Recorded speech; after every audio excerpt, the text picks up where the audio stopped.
The microphone should now be on, but we should not be on screen until.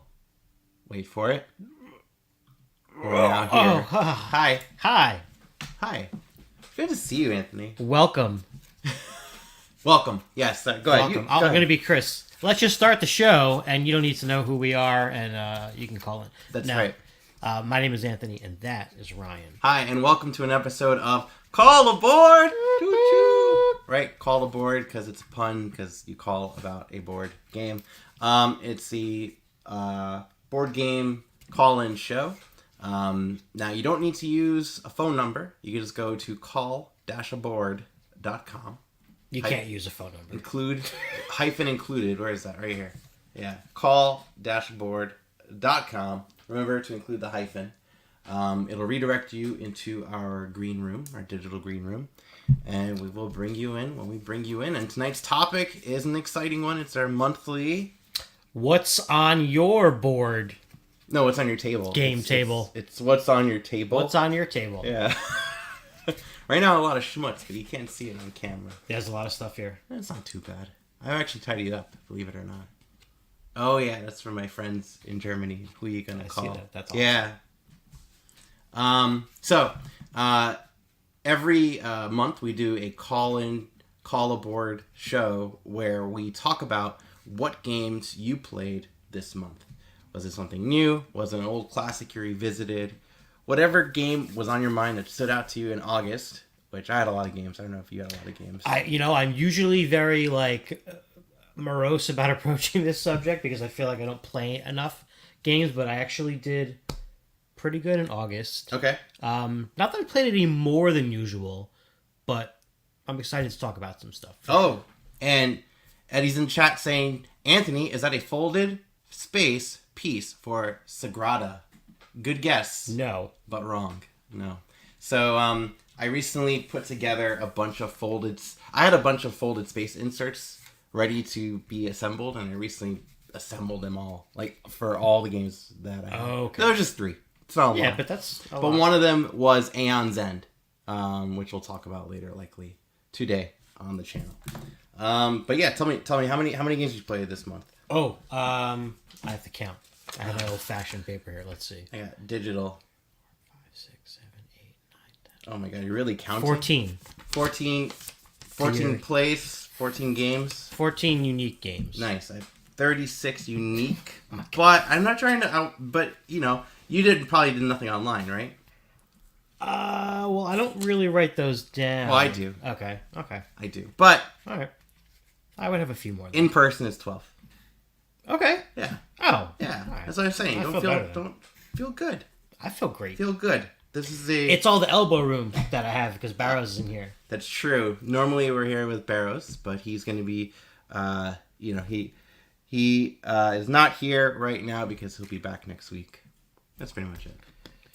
But don't worry, because, fun fact, Chris Barrows originated the channel, but I'm the Call Aboard guy. That's true. Started Call Aboard, Founder. So he's not here to deny it, so I'm here to slam it. Founder. Second it. So. Second it. It's There you fact go. now. Sorry, Barrows. That's true. Well, he's not going to argue about that. He has no case to argue. He's so nice. He doesn't really argue. That's the problem. That's the great. Actually, it's a great part. He may just show up. You never know. Yeah.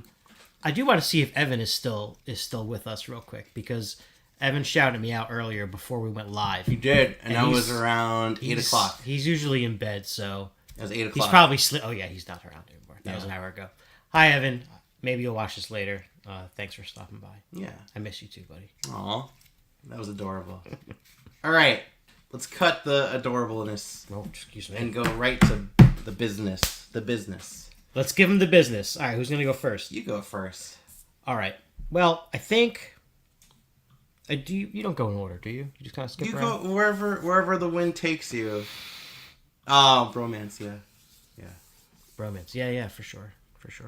Well, I played a lot of my favorite games that I think are definitely on my top 20, if I remember correctly. And then a few that I'd never played before at all. A couple of old favorites and stuff like that. I played for sale Ooh. for only the second time ever. Really? Yeah. What'd you think? I was very late to the table and for sale. I liked it the second time more. And I see, that's just kind of the way that game is, I think. That is the way that this Right, game you is. It's going to be, you're going to like it more and more, and then you're going to want to teach it to everybody, which is kind of the way it goes. Yeah. I'm usually not a fan of auctioning as a mechanic in games in general. I just don't feel like I'm very good at it. Okay. But this is so simple that it just kind of is what it, like, you're always going to get something. You might get something crappy, but you're going to get something. Yeah. But basically, it's a just cards and those little money chips that are, I think, millions of dollars, something, thousands, maybe, whatever. It's basically a card game in two phases where first you're bidding on these properties that range from 1 to 30, I think. Yep. 1 being, the lowest box on the street there, and 30 so like mansion or whatever. And then you're bidding for that and purchasing them basically. And then the second part of the game is you use the properties that you have, and now you're basically flipping them. Nice. That's sort of the theme. And doing the same sort of thing, but now they're all out on the table. I forget, the bidding's a little bit different in the second round. Right, so with the card, so you bid with money in the first round on these cards. And then you play the cards. And in the then second those round. cards are used as your bidding tokens for Right. the next round. Right. Because those are the victory points effectively that you're bidding upon. And they range from 0 to 15, I believe. Yes. Right? I think you are correct. Because it's 1 through 30 It was half. Yeah. each, and then 0 through 15 for this part. Yeah, I really like this one. Yeah, it's fun. It's quick. Again, it's very easy to explain. I gotta say, so let me set the scene here a little bit. This game was played at the Montclair meetup Oh, yeah. last week. My wife and I attended. Again, we've been there a few times now. And there was some people that had been there before and a couple of new people too. And one new person that sat with us was definitely an older person. Okay. And, she came in while we were playing this game. Okay. And we're like, oh, no, it's really fast. It'll be done fast, and we'll play the next game or whatever. But I felt so bad for her because she was trying so hard to understand this game and was kind of like, okay, let me try now. And we were like, all right, what's next game? And we kind of like put it out. And she was like, oh, well, you didn't really learn that one. I was like, we're gonna, you'll be okay. She stuck with us the whole night, played 4 games maybe of all different kinds, which I'll go through here. Okay. But this was the first game of the night at the meetup for sale. It's a great one. I love it. Yeah. I may pick it up at some point. It's cheap too, I think. Yeah, it's got to be. Unless it's between printings. I was just gonna say I don't know if it's currently in see. print. If anyone has a copy of For Sale. Like, I'd get like $20. Yeah, it's definitely fun. It's great for a large group because it's again fast and pretty easy to. Yeah, explain. it's solid. Have you there's a reimplementation, the For Sale Autorama. No, I did not know I that. haven't tried that one. Is it straight up like reskin? No, I think it's like a kind of like just a sequel to Oh, it. yeah, there's 3 phases. It says. It's 3 phases. Okay, yeah, that might be too many phases. I don't know. Yeah, maybe there's a theme to the car thing that made sense thematically to do like a. But the whole house flipping thing in For Sale just makes total sense. Oh yeah, yeah. No, For Sale's a classic, right? 97 it came out. Wow. Yeah. Yeah, and it still holds up pretty well. All right, let me jump in with a game. Yeah, jump in one of yours. I'll jump in. I like this. I like this back and forth. Yeah, see? It's like tennis. All right, well, I did a bunch of solo games. Yeah. Okay. I did a bunch of solo games. Not surprised. Why? Because you play a lot of solo games in general. Okay. I don't know, the way it sounded like, I can't find anyone to play. No, that's not Okay. true. You play more solo games than I anybody do. else I know. do. That's I do. you're my Well, I mostly play at solo night. gamer friend. Oh, well, thank you. That's There's more than just myself in the solo game community. I But know. it's actually a large community. So one of them, I'm going to pull up one, was recommended on a Facebook group for solo board gamers. Perfect. Right? So I told you there's a whole community. So this is called Terminator, right? Dark Fate, the card game, which I don't know if you've seen the film I Terminator. did not Dark see this Fate. movie. No. No? Okay, I haven't seen it either. Okay. What I do know, if you know anything Terminator related, Yeah. it takes place directly after Terminator 2. Well, Okay. it ignores everything that happened after Terminator 2 and retcons it. Okay. So it's not right after; it's like years later. So Okay, that's all I know about it. That's pretty much all I know. Well, and there's a Rev 9 apparently. the bad guy? Yes, the Rev 9 is the name of the Terminator from this one. Oh, wait, is this the one that Arnold was in also? Or Arnold was in this one. Okay, so I've seen like But his name is Carl in it. clips of this. Oh, really? I don't. Yeah, there he is. There's Carl, Okay. and he's a self-aware Terminator. Which Hey, Carl. Hey, right? Good to see you, buddy. So I was ready to go into like Batman and Robin puns. Sorry. Keep cool, chill. So, okay. Now in this game, it's a straightforward cooperative deck building game. Is this solo only game? It's not solo only, but it's best solo. Okay. Best like two-handed solo. And I lent this out to Barrows, and I don't think he's played it yet. But what's really nice about this one, how quick it is to set up, how small the box is, because the box is like, I don't know, like small. And it's got like a magnetic lid. Like you can see like these are standard deck of cards. Oh, I love boxes like that. It's got a magnetic lid over here, right? It's got the turn summary and stuff and the little reference sheet. And when I bought it, it was only $10 on Amazon. Now, I don't believe it's available anymore on Amazon for $10, but for $10 it was definitely worth the price. So what you're going to be doing is you start out with a standard deck of like a standard deck, and basic kind of thing. You buy cards from the market, you add them to your discard pile, standard deck building kind of affair. Okay. The thing is, the Terminator, the bad guy, right, is within the first 5 cards of that market deck. And when he comes out, you'll now go into the hunt phase of the game, where the Terminator will actually go out and try to attack you. And how it attacks you is there's certain cards in the market that you could purchase, and there's also cards in the market that are attack cards or hostile cards that the Terminator can use against you. And so you could use different bullets to kind of take it out, deal damage, standard kind of affair. But as long as they're out there on the marketplace, the Terminator can use those cards against you. And let's say he has an attack of value of 5, okay?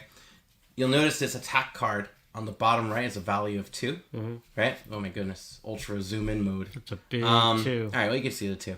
So what's going to happen is 2 of that 5 is spent, and it resolve this card, which is you get a wound card added to your discard pile. Okay.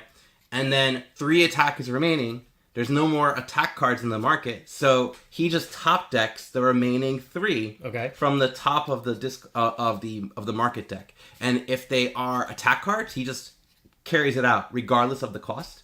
And if they're not attack cards, but they're cards you could purchase, they get eliminated from the game. Yeah, I thought you might say and that. any attack cards that are resolved go directly to the bottom of the deck. And the deck is stacked. Like, we're talking maybe, it feels like over 100 cards. Oh, wow. But it flies because he'll whittle that deck down. And it's just really exciting to see the Terminator in that aspect. And now when it's your turn again, you can choose to attack the Terminator, right?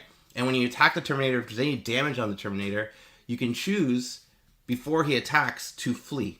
And what you're going to do is you're going to take all the damage that is on the Terminator. Let's say there's 3 damage. You'll take that number of cards from the market deck, take them out, add the Terminator into that 3, shuffle it up, and put it back, because he's just gonna come back again and come back again. How thematic is this really in good. Such like a small box? It plays quick. It feels very Terminator, and I never saw Dark Fate, but it feels just like Terminator 2. Is it just like win or lose? So it is winner. Well, so how you win? The only way to win is to kill the Terminator, right? And thematic wise, there's different kinds of Terminators you could fight. So you could go full on hard expert mode. You can go easy mode, which easy mode is just you do X number of damage. Expert mode is the Terminator takes damage, and then when he gets enough damage on him, he'll split off into 2 Terminators. Because this is in the trailer. Sweet. The Terminator splits off into 2 Terminators where his skin comes off as the liquid skin, but then he's also the regular skin. So he's like 2 Terminators in one. And anyways, you have to deal damage enough to stagger the Terminator, and then when you stagger it, if you are at a location like the steel plant, you could kill the Terminator, which I'm assuming is just like in the second movie, right? It goes down and gets in the molten lava stuff. Spoilers for Terminator 2. It's a classic. Yeah, you should go watch it. It's too old. Even then, it's not really a spoiler. You know the bad guy's gonna die. Anyways, going back to it, phenomenal. Like, I am really enjoying it for its price point. Phenomenal. Cool. Like, I would highly recommend trying it out. Don't overpay. I'm not going to recommend buying it for like $40. $10, excellent. 20, still pretty good. I think the retail price of this was 20 or like 25. How many times have you played and how many times have you won? I'll tell you right now. I have played it a total of 7 times. And I've won 42% of those times. So I like those odds. Yeah, and the thing is, with the game, how I like to play is I like to play where I don't know what Terminator I'm up against. So I take all 4 Terminator cards, shuffle them up, and then add one randomly into those top 5. So I don't know if I'm going in easy mode, medium, expert. Like, I don't know what mode I'm going to go in. So yeah. The randomizer. I like to change it up. I like it. But yeah, Terminator Dark Fate, if you see it for like $10, let's see what Geek Market is selling it for, because let's see. Okay, people are selling it like 25. That's still okay. 25 is still okay.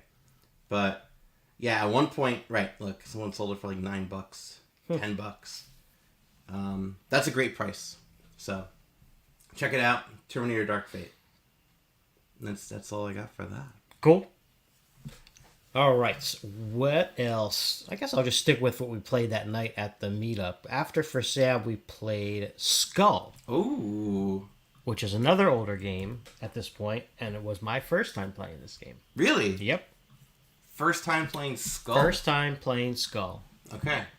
It's basically a game of coasters. Yes, yeah. Like Mr. Coaster. Yeah. Like the band, The Coasters. You get a color, and you get 4 of these round coaster-looking things.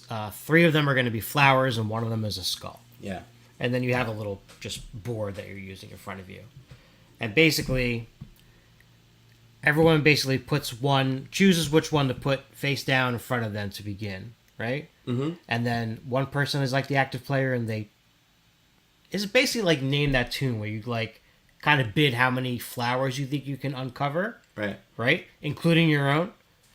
But the minute you flip over a skull, you get nothing. Right. So, you might say 2, and the next person can up it, basically, and say, oh, you can find 2 flowers?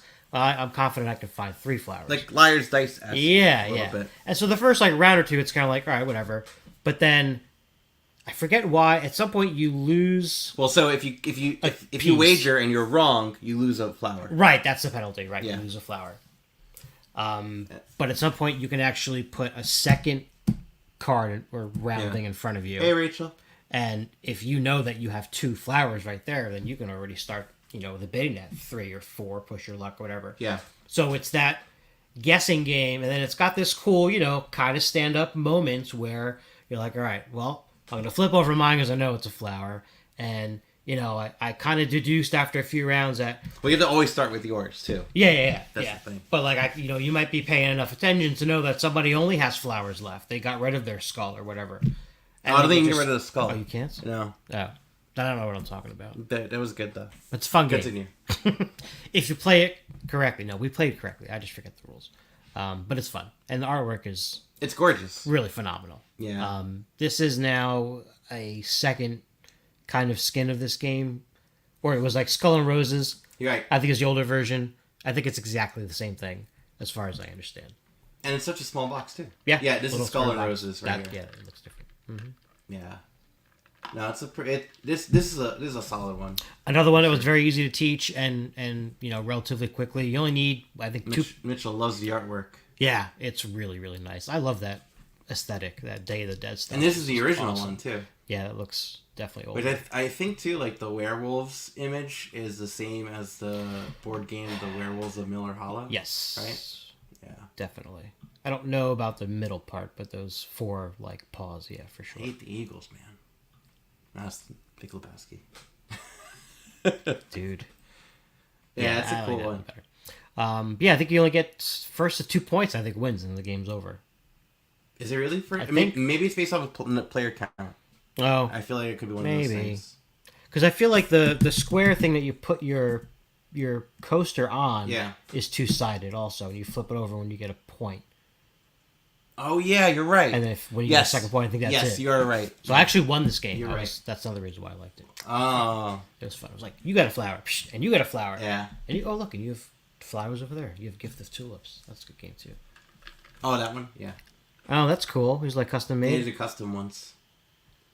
But yeah, Skull. So yeah, it's one of those games that definitely can lend itself to DIY stuff, given what the the pieces actually really just are round things. By the way, in case you wanted to join in, our phone lines are open. Just go to call-aboard.com and you can join in the fun and talk about a board game you played. Yeah, tell us about what you played in August or anything you played really. Last couple things that you played. What are you looking forward to playing? Yeah, You mentioned Shelf of Shame earlier this week, I did. didn't you? I always mention Shelf of Shame, so probably. Something unplayed, something you were wanting to get. Oh, that we Whale didn't play. Riders. That's right. Yeah. Whale Riders. We're gonna. So, for those of you that I don't think anyone knows this, but every time we do one of these call boards, whenever we end it, we usually sneak in a game. Usually. Yeah. So Whale Riders is likely going to be grabbed today. You play it with too. Yeah, you can play with it too. All right. I'll go grab it. Yeah, I'll go grab it. Play it right now. I'll play it right now. Oh, cool. What's it? Shrink. Oh my It's goodness. in Shrink. How exciting. So I've been eager to get this game. I've heard good things. That's a crazy looking whale. Mike DeLisio liked it. I heard a lot of praise from So Very Wrong about games about this one. And I know it's also woefully out of print because the company went under, Grail Games. Oh yeah. And copies have been going crazy. Miniature Market, out of nowhere, just came out with them for like $20. So I picked up a copy. Cool. So this is it. In Shrink. Looking forward to We it. play it later. Knizia. Doctor. Dr. Reiner Knizia. All right. You have a favorite Knizia? I'd have to think about it. Okay. Mine's Ra. But I I didn't don't play Ra this month. Have you played Ra? No. Oh, okay. Tonight's a Knizia night then. All right. Do it up. All right. Well, we'll keep it going. I will go back to Solo. Got it. Because why not? Actually, no. You know what? The word for skull, Yeah. I would say skull is a pubable game. Sure. Because you could play it at a pub. Okay. So, we've talked about this enough on the channel, but I'm going to bring it up again. How much we enjoy this game in particular. General Orders, World War II, a perfectly fine pubable game. The one that just came out, right? Yeah, it just came out. Small box, small board, small components, big cards. You know, it's great. We just did a video of it on the channel. It says General Orders World War II, but it's a worker placement war game. Okay. But it feels very abstract. It feels, even though it's got the paint, some of the illustrations of World War II style stuff, it doesn't. You don't even know what faction you really are. Okay. Unless you're either blue or yellow. Yeah, I see the little planes down there. That's pretty There's cool. blue and yellow planes as well too. I enjoy this game a lot. And so both sides are equal, it's- right? It's not like asymmetric. Well, on the Alpine side, which is what you're looking at, they are equal. They're just kind Okay. of flipped. The other side, the island side with the airplanes, they are asymmetric. Hmm. So the blue player has a bit more air power. Okay. And a bit more condensed areas, whereas the yellow player is more spread out. Cool. And so you kind of have different play styles there. Yeah, that's cool that you have the option to do both. Yeah, and it's such a cheap game. It's $30. You should try it out for sure if you get a chance to. Rachel's asking, after you speak about this, have you been playing any of the new games on offer on BGA? I have. What have you played? I have. I'll just go right into that. Well, No, I mean, we talked about this enough. All right. Both Barris and I like it. If you like abstract games, I think you should check this out. Like two-player abstracts, for sure you should check it out. On BGA, some of the new games. So I've been playing Forest Shuffle for sure. I've been playing Forest Shuffle. I played it 2-player for my first game, which I didn't like it 2-player. And the whole time when I was playing it, I was just thinking, man, this game is going to be a table hog. So I was grateful for the BGA implementation. Because in a 2-player game, so in this game you're building a tableau, okay? Yeah. Your tableau are trees, and you could add to the trees animals. Oh, I love it. Okay, there you go. Get it. We played it in person. You like it? There's a lot of cards. Okay. So in a 2-player game, you have to deal with 120 cards, and the game ends when you go pretty much to that entire deck. Okay. There's like a winter card that is towards the bottom, and when 3 of them come up, then the game is ended.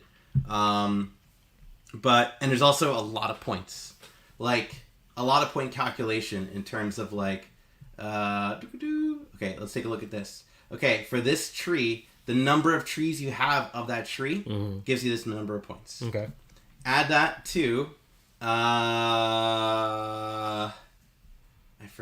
think this is 2 points if you have the most in your garden. Of course, this is complicated. This is one English. Yeah, I know that. I'm trying to remember. The cards were English and VGA. This is 1 per tree.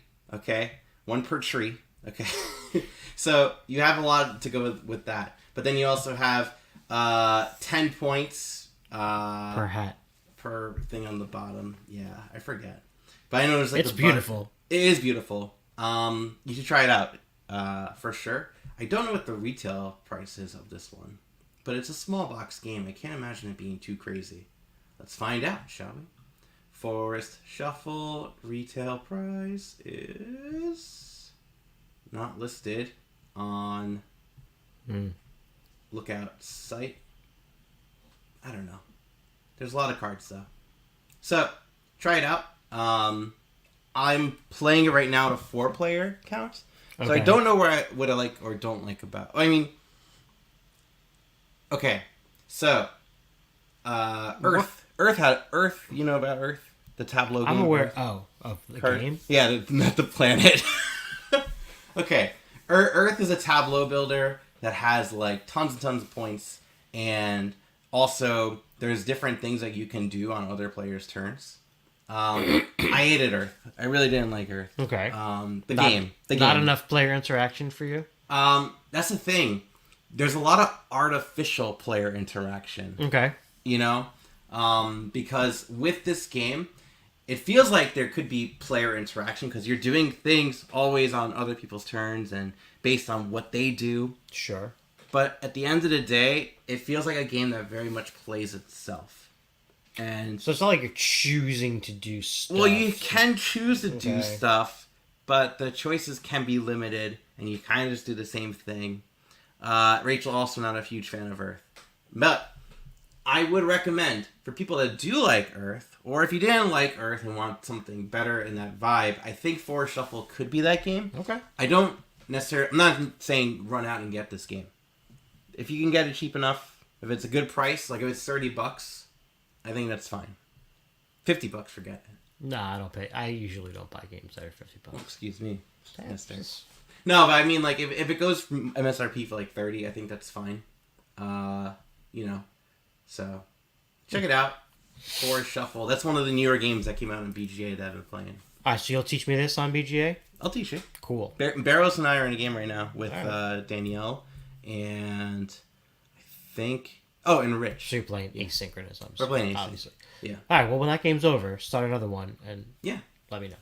I'm just going to jump right into one more Go BGA ahead. one. And then you can take a couple. You play My City, right? No? Okay, well, there's My City Roll and Build. Okay. There's a roll and write edition of My City. You know My City. So My City is a game. I have it. It's in Shrink. Oh, okay. Well, it's a great game. I know. It's a great game. You're going to love it. I know. So it's very much like a build your own city. Right. Patchwork style. Kind of tiles. Tetramino? Polyano? It's because it's not Tetramino's for 4. Aminos. Right? Okay. You know. That word. Right? In this one, right, you're rolling a set of dice and then you're drawing them on your board. So you roll a die to determine what kind of building you're making. striped building, a solid building, or a circle building. Okay. Oh, or an X building. Oh, this is okay. Spoilers, because my city roll and write, just like my city is also a legacy game. Cool. That has more rules, but you're also gonna be rolling these dice. Let me see if I find a better image. Well, I guess the box image. So the box image right here, you'll see the dice. The blue dice right here are gonna show a number of squares and also like a gray pip. Got it. Gray half pip. When you roll those dice, you put the gray half pip together, and that is the shape that everyone needs to make. Okay. Okay. Now, I get that concept, and I think it's fine for this game. I don't think it's anywhere near as great as My City so far, though. We haven't finished the whole campaign yet. Okay. But with My City, cause the thing is, how the tiles get added to the board is very much bingo style. You flip over a card, it tells you what tile that is, everyone grabs that particular tile and puts it on their own board. In this one, kind of the same thing, right? You get that tile and you draw it on the board. The problem is you're dealing with probability here as opposed to certainty and determination, and because you know what tiles are left based on what have already came out. Whereas this one, you can kind of guess that it's likely going to be a corner piece or a 2-piece, but it could be this piece. Now, can you alter the dice in this at all? So I haven't gotten that far yet. Okay. I feel like you might be able to. Okay. I really feel like you might be able to. So not done with this one yet so far. Not enjoying as much as My City. Okay. But we'll see. I'm really like every time I look at my board game shelf, I'm like, God, I'm gonna play My City. I hear only good things about it. It's great. And I know Lauren's gonna like it too because she likes Polyomino stuff. So do I. Well, the sad part is too, my copy's also gonna shrink. I played it extensively on Board Game Arena. Rachel and says, Tabletop Simulator. In the dice game, you get a 1 square. That's true. In the dice game, there is an option where you could have a 1 square to fill in gaps. Yeah, I feel like that's pretty common now in those. Like Patrick has the little small patches. Has it. I think in cartographers, there's that option for something to do that too. Just color in 1 square. I'm pretty sure. Yeah. Cool. But so far, let I don't want to give a full review yet because I still want to play through the whole campaign and see how it goes. All right. But it's also got good reviews solo. I know Danielle's done it on her channel before. Cool. So, yeah. So those are some of the BGA ones. All right. Take it away with Real Life. Real Life. So back in Real Life, after Skull, we played another game with the same group. This is Bristol. Whatever the date is after that. 15 something? 1350? 13. There's 3s and 5s in there. 1350. Oh, it's one of these games. This game is this comes out and looks like it's like an artifact. Like it's this box that looks like a book. It's old looking. No. It's got this cloth that you roll out for the board. Yeah. And these wagons and these like dice with just apples and rats on them and such. It's so bizarre. Yeah. Essentially, this is a game where you're trying to escape from the city before you die of the plague. Okay. And so there's some hidden information because at the beginning of the game, you each get dealt 2 of these like symptom cards, which I think are valued 1 through 3 at the very start of the game, but then later on there's like 4s. And you get them and you look at them secretly and you keep it to yourself. But essentially, it's on the honor system in that if your total number of symptom cards is 6 or higher, you now have the plague. And so you're in these wagons with other players, and depending on what happens with the dice, there could be some mingling amongst wagon mates. Whoa. And that, I know. Scandalous. I know. And now all of a sudden somebody else is coughing in the wagon. You're like, oh, God, I got to get out of this wagon. And so you can also play cards that, let you push people out of the way, and you can jump carts and stuff like that. And this whole time, you might have the plague and want everyone else to get it too because you want everybody to go down. Because at the end of the game, I believe, and I'm probably going to mess this up, If you get out of the cart and everyone on the cart that you came out with is healthy, then everybody on that cart wins, which is what happened to us. Oh, cool. But if one person on that has the plague, I think everybody loses. Yeah. But maybe if everybody has the plague, everybody kind of wins because everyone's like, whatever, we all have the plague. I could be making that last part up. It says, some villagers on your cart may already have the plague. They're hiding their early symptoms from you so they can enjoy their last few days in peace. If you leave town with a plagued villager on your cart, you will catch the plague. Right. You must do whatever is necessary to make sure that doesn't happen. Okay. And so as the game goes on, you're going to get more of these cards. Besides the symptom ones, you're going to get like ability cards. I forget what they're called. But they'll let you do stuff like, Oh, they actually have symptoms on them. lock some Headache. dice. Yeah. The artwork is just... Ugh. Yes, Rachel. This theme is this theme hits hardcore, and Yeah. it's good table talk too, right? Because you start like coughing and stuff like that, and people are, like I said, are getting pushed out of the carts. You're rolling the dice. The dice have 2 colors per cart color, I believe, and they either have apples or rats on them. The apples let you progress your cart spaces forward, and the rats can lead to mingling and contamination. But basically, everyone's going to get a chance to then do the dice stuff with the dice as well. It's really fun. This is my second time actually playing this at the Montclair meetup. Okay. So I was glad to play it How again. close these people are. Yeah. They're all blurry. Of course you're going to get. Blurred out to That's hide. one of the symptoms. There it is. Blurriness. Blurriness. Oh, those are very detailed. We only had little like pawn looking things. Yeah. No, this guy's got like a full-on beard. Height differences. That's funny. Oh, jeez. But yeah, you're playing cards like a whip to get someone off your cart and arsenic, Okay. stuff like that. And so the theme is oozing Yeah. with blister. No, I'm just kidding. Yeah.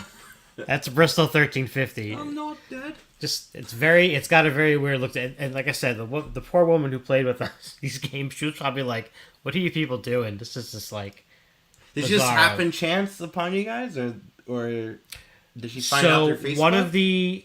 One of the people who was there with her 2 children, they've been there before, Yeah. and they came, and she said to Alan that one of her friends was going to be coming a little bit later too. Okay. So we're like, okay, we'll start playing, for sale because it's fast, and then when she comes. So we were expecting someone, and again, this is very presumptuous of us. We're not like ageism or anything, but Yeah. I wasn't expecting a 80-something-year-old woman to walk in to sit down and play board games, but there she was, and she had a great time, and she stayed up later than I did. So there's that. There you go. See? So Why that wouldn't was- she? Hey man, I hope I'm still playing games at that age. I really do. And so we kept with I'm just going to roll into the next one because it's the last one of that night. Yeah. And it really fits. It was a good, fourth game and a good follow-up to Bristol, which is Celestia. Okay. Another game about traveling in a vehicle and possibly getting pushed off of it. Is that this one? Yeah. Oh, yeah. Yeah. It's this one. There's a cool push your luck game. Right. Right. I've always seen this one.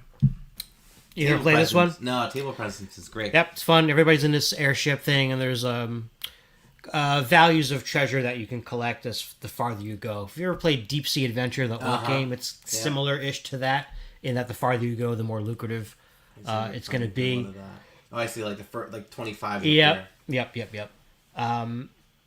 So basically, one person's like the captain for the round. They roll the dice, and there's a bunch of symbols, and you'll have these cards that have the symbols on them also. And essentially, there's more. The theme of the night was really kind of like bluffing and what you can get away with, because you'll roll the dice and it might have these 2 symbols, and you're going to say to everybody as the captain, "Yeah, I have those 2 symbols in my hands. We're good to go." And everybody after that can then choose to believe you or not. If they don't believe you, they can say, "I don't believe you." You can jump off, and you'll get a treasure from whatever island you were at. If you do believe the captain, and once everybody makes that decision, the captain says, if they're telling the truth or not, "Here you go, here's my 2 cards, great." Everybody moves forward to the next one. Now the next person's going to captain this voyage and roll the dice and do the same thing.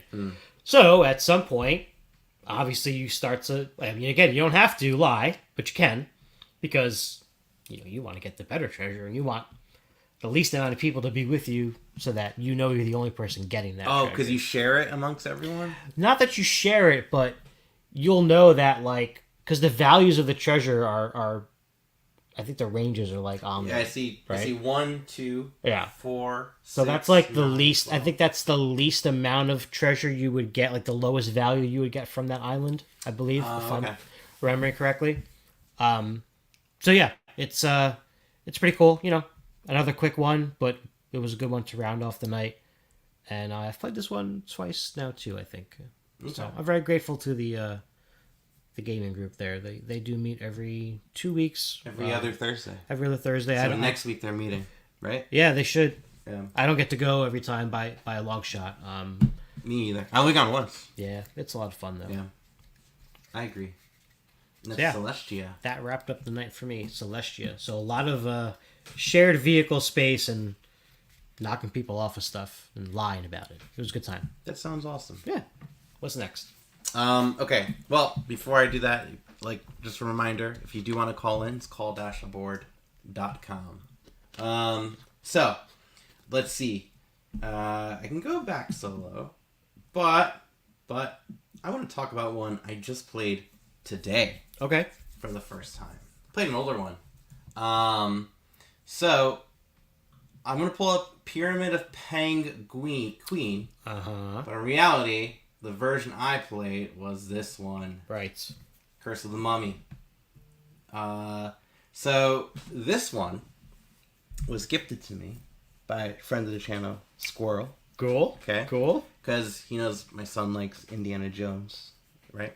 So we finally played it because I was waiting for him to get a little older. He's 5 now. I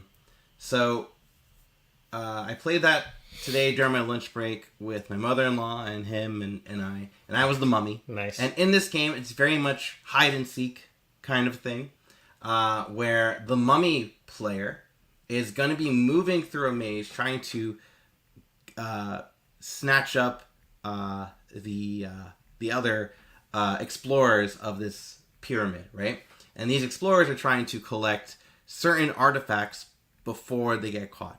And if they collect all the artifacts they need, that explorer wins the game. But if the mummy ends up collecting a certain number of life tokens from that explorer, which think very much like Legends of the Hidden Temple. Sure. Like you're taking the idol. You collect enough of them, game over. The mummy wins. Okay. Now the thing is, the gimmick I like about this is that this middle part right here, that's like Battleship style, right? It's a magnetic board, and it's so cool because what's going to go on is when you're on that magnetic board. Let me zoom in. No, it's not much of a zoom, but this right here is the mummy piece. So on the opposite side, the mummy player is controlling the movement of that mummy magnet, and they don't know where the other players are. Okay. But when a player collects an artifact, they're gonna know where that player is for that moment, and they're gonna try rushing to get there. Okay. So it's very much kind of push your luck. The thing is too, it's also a roll move. But what's interesting is you roll 5 dice, and those 5 dice are gonna go. The values are gonna be 1 through 4. One of the values is an arrow, which means you move as far as you can until you hit an obstacle, either horizontally or vertically. Okay. And the last one is a mummy symbol. And the mummy symbols never get re-rolled. So you could roll all 5 dice, and then you can re-roll any amount of dice that you want. You choose one of the dice to enact, and then it goes on to the next player's turn. And when it's the mummy's turn, all of the mummy dice that are still remaining there indicates how far the mummy's going to move. Plus, the mummy has a die that they're going to roll that adds on a modifier. So it's going to be 1, 2, or 3 plus the number of mummy spots. Okay. And you just keep moving until you grab... The mummy would keep moving, in this case I was the mummy, until you grab someone. Now, I was playing with my 5-year-old, so I went a little... I went easier on him. Sure. Mother-in-law, though, I made sure to go after her. It was fun. I really enjoyed it. I'm looking forward to playing it again for sure. It's been rethemed as Pyramid of Penguin, which is in the Ice Cool universe. I don't know if you ever played the Ice Cool game. Yeah. I haven't. So yeah. Oh yeah, definitely. Those are the same penguins. Yep, same penguins. Cool. The Ice Cool universe. Same kind of thing. But I don't know. I like the idea of the Curse of the Mummy. I'm a big fan of the classic monster movies, so I prefer that a lot. Now, more. at what point do you think your son would be able to play the other side? Oh, I don't know. That's hard. That's That's a hard. good question. Right? Yeah, because you have to kind of deduce and kind of figure out. Yeah. I don't know. The more he plays it, the more he'll get into it. Cool. But that's one of the games I played with him. I did play another game with him too, to actually learn how to read. I've been playing Zynga with him. You played Zynga? I know of it. Yeah, it's bingo. Yeah. But the difference is you got to read the value and then put it onto your board. So you'll take so what's going to go on is these little tokens on the bottom over here are going to come sliding out from the top of the Zingo box. And you kind of just slide it like an old school credit card Cool. thing. And you have to claim it immediately when it comes out for your thing. Okay. Now, because I was playing with my son, Yeah. and I'm more so just want him to learn how to read. We've been increase his reading skill. I want him to really identify the words and stuff. So what I'm doing now is, because you could slide it like a credit card slider, I'm sliding it slowly so just the word appears. Okay. So he can kind of read that. Yeah. And then compare it to his board. And then we kind of just let the game play autopilot. Like, he has a board, I have a board, and whoever gets their board first wins. Cool. Yeah. So that's Zingo. Check it out. Sounds fun. Yeah. It's all right. It's a cute. Well, it's got game. Toy Factor. It does have Toy Factor for sure, and there's like a math one too, where Cool. you're adding numbers and stuff. Yeah, my son's been really into the numbers. Really? Lately. Yeah. The math one's called Zingo 1, 2, 3. Okay. Makes sense. All right, take it away. Bingo bango. Let's see. Zingo. Do I have anything that rhymes with that on my list? No. But Quinto Oh, that works. is close. Quinto. I'll pull that up. That's QW. There you go. 64. No. 2003. Yes. Hang on. No. Not that one. That's Quinto. Wait. KW. KW. QW. QW. IN. That's a U. W. Oh, why am I? It's because I go in autopilot and just always feel X. Like, yeah. Yeah.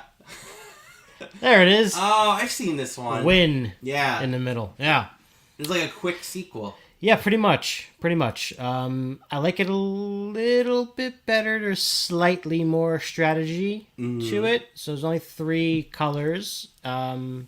Basically, when it's your turn, you can roll 1, 2, or 3 of the dice. Red, yellow, or purple. Right? And then, so if you roll all 3, then whatever that total value is, you could put in any of the 3 colors. But if you only roll yellow and purple, then that's, where only that can go. So obviously that's going to change the values that you're kind of aiming for. If you're looking to get low numbers, you might only roll 1 die. The cool thing about the scoring is you'll notice that some of the spaces, well, they're not totally flush, right? They're staggered. And then some of them are these pentagon shapes. Mm-hmm. So the way that works is you have to have filled in the whole column that the pentagon is in at the end of the game, and if you do, you get the points of the number you put into the pentagon. Okay. Right? So there's another layer to the thinking of the placement as opposed to quicks, which is really just... So you're doing ascending order, lowest to highest? You are still doing ascending order, yes. And you can't have any matching numbers in the same column either. Okay, same column, but they could be in this different rows. Yeah. But it. not directly on top or below each other. Okay. So at the end of the game, you'll get points for, like I said, those columns of pentagons, but you'll also get points for each row. Now, if you manage to fill in an entire row, you'll score the highest number that you placed in that row. Okay. If you didn't fill it up, you'll get just the number of spaces that you did fill up for your points. So highest number is what, 18? Right? Yeah, it'll be 18. Dice? Yeah, and there's no like modifying the dice value, anything like that. I see. And similar to other games of this ilk, if you can't place something, you get a negative 5, a few warful down there. Negative points. I feel awful. Yeah. But this is definitely in the pub game, universe for sure. Yeah. We've played this out. many times. And on our short little trip this weekend, I think it'll be making it into the packing as well. Okay. Yeah, that's Quinto. Quinto. Win with Quinto. I'm gonna see if I did any roll and writes this month. Sometimes I do. I know I don't really like them. But I like this. sometimes I do. I like this back and forth volley of trying to make a connection somehow of the games. That Well, we you know play back what? and forth. Let's keep it in the. I like it. Did I play that one? I think I did. Which one was this? I can't remember this one. I played this with Barros. Koali. I did play Koali. Okay. Keep A it Q in the game. Q universe. Got it. Right? Oh, and yeah. So this game was on BGA. It's okay. The BGA implementation is kind of weird because it's actually like a 3D implementation. Right, because you have to see what's underneath. You have to see what's underneath. So what's going to go on is you're going to take a stack of these stones and then lay them out one by one in a line. And the way to win is to get 4 of your stone on top in a row to win. So you're one of these colors? Yeah, you're one of these colors. Okay. So the neutral one is just neutral. So you're either yellow or you're like this reddish one. Okay. And that's it. You just play until that happens. So I played with Barros, and it was okay. That's it. End of statement. I'll play it in person. Probably better in person just for the feel of the. Yeah, I think pieces, so. Right? Like it's nifty, but in terms of like abstract games, I'm not really. I don't know if I really like abstract-y kind of games, to be honest. Except I do like General Orders a lot. Yeah, but that's not. I mean, this is Well, the definition of abstract. It's just colored stones, right? Right, it is just colored stones. You know. Yeah. Sorry, that was kind of a Lame lame one. with colored stones. You have colored stones? Do I have colored stones? I can just keep it going. Do you have a better match? No, Okay. I don't. But I'll go back to kids' games. If anybody wants to join in and tell us a game that you play that starts with Q or Or, anything at all, yes. please go to call-aboard. Are you telling me there's 25 other letters someone can call in with? Wait, what? They can call in with 25 other letters, right? Yeah, There's well, 26. whatever they want to talk Or about. numbers. It doesn't have to be a game at this point. I think it's got to be a game at this point. It's got to be a game at this point. All right. How about this, Anthony? Got it. Let's talk about a game we played together. Oh, okay. All right. Right? It's the top of your list. It is the very top of it. This is the first game I played in August. I'm going to grab... I think it's mine, too. Let's go grab it right here. And it was one that we played after a stream, right? It is. It was Scream after It's Stream. Scream after Stream. That's a good... This game is a lot of fun. I really enjoyed it. Let's pull it up. Ignore my rating. I still enjoyed it. What was my rating? 7.7. Look at my rating. Not wrong with that. Yeah. Talk about your lunch ratio. Yeah. It's true. We'll talk about Scream, the game. Go ahead. You talk about it. All right. So this is a cooperative game Yes. where you're trying to basically survive against Ghostface, Yeah. the villain from the franchise. It's an app-driven game. Yes. Which is fun. You can take pictures of yourself for the app. You don't have to, but you can. You should. You should, for sure. You should. It has a very useless active player marker. No, it is useful. The knife. So that's what's cool about it too. I'm just saying. There were so many times where we didn't pass it and just did our turn anyway. We have to though. And then- We have to get better at that. But yeah, you're right. The first time we flubbed Scream. It was more like scary movie style. Yeah, You know. But in Scream, it's a set collection game where Yeah. you're trying to fulfill contracts. Boring, right? But you fulfill scenes, quote unquote, and you use stuff like popcorn to fulfill a scene, whatever. The exciting part is you get the interaction with Ghostface. Right. They actually use the actor. So, have you seen the Scream movies? Yeah. Right? In all the Scream movies, the killer I haven't seen uses- all of them, but Well, yes. the Enough. killer uses a voice box. That's not an actual voice box. That's an actor. That's Is it the same person? it is In across every- all 6 movies. Wow, It's the that's- same person. that's impressive. And get ready to have your mind blown. That same voice actor is also known for playing Mojo Jojo in the Powerpuff Girls. Nice. So his pedigree is Ghostface, That's Mojo Jojo. So, anyways, let's bring this back though to Scream.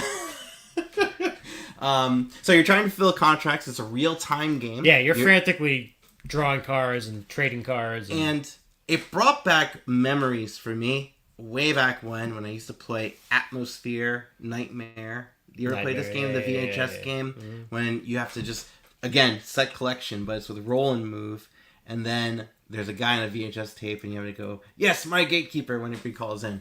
This has all that in a 20-minute aspect. Yeah. And I love that. Now, I've played it only at 3 players, and I want to play at a higher player count, because this can go all the way up to 8, which I think is bizarre. Yeah, there's a lot more locations that are available, right? There's only one more location, and that location... Oh. So what is it that's different then? Well, there's more cards. There's So more there's more scenes. Yes, Gotcha. well, it's more cards to go through, but it's still the same time frame. Okay. It's still a 20-minute game. Oh, speaking of spooky... I see Kyle Rowan in the chat. Hey. You know what? It's the season now, man. Tomorrow is... Tis the season. So, anyways, Scream, I really enjoyed it. I'm looking forward to playing in October. I'm looking forward to playing it with more people. Because this is a dumb, popcorny kind of game. So, I loved it for that reason. It was cool. You know, you're frantically putting the cards around, all of a sudden the phone will ring. And look how small this is. You have to answer it. Look how small this is. Yeah, it's... Anyway, I want to show the marker you're passing around, right? It's this knife right here, right? Hang on. Whoa, that's creepy. Something fell. So there's that knife right there. Well, where's the and you're just passing it around, huh? Where's the bottom part? Oh, the bottom part's right here. The bloody stump. The blood. So you pass it along. See? Ah! You gotta go like that. Anyways, that's the game. Yeah, that was a good time. Definitely looking forward to... Did you like Scream movies? That one again. The ones that I've seen, I've liked. Yeah. I haven't seen the last probably 2. Oh, the last one was good. 3. That was like in New York. Yeah. Anyway, what else? Okay, I'll jump right in. Going back to solo gaming, right? I played 2 solo games back to back. 2 small box solo games back to back. Pan-fried pork dumplings with sweet chili sauce. That sounds delicious. I played 2. I'll start with Puzzle Dungeon. Puzzle Dungeon is a game designed, art by Brian Garber, self-published by Brian Garber, can be purchased on Etsy only from Brian Garber. It was on Danielle's top 20. Okay. So I really wanted to try it. I liked it. I didn't love it. But in this game, you are basically one of 20 different heroes. And in this case, the warrior is what's here in this example. You're trying to beat these bad guys up. Okay? So you need 4 green ones, the little key, like the little symbols on the top right of all the bad guys. You need 4 of the green one, 2 of the red one, 2 of the purple one. And it's just a mishmash of all those kind of things across the 20 characters. They all have some special abilities, but what you're going to be doing in the game is you're going to be using cards from your hand, using cards from the arsenal, which is that splayed out thing, and you're going to be fighting different bad guys. Like you see a Cyclops there, the Reaper, the Automaton, and the Dragon. They all have different set of 4 symbols on the bottom of their card, and you need to just fulfill those symbols to defeat that bad guy. The numbers don't matter unless cards specify that they do. Once you fulfill that, you're gonna get that monster, add it into your supply, into like your tableau, and you'll now have a bonus purchase. You see, like on the top left is one of the 4 symbols, like next to the Cyclops is a sword. You could tap that to activate that, and not only that, once you have fought the 3rd monster of that type, the 4th one automatically flips over and becomes a super boss that has like ongoing effects for the game.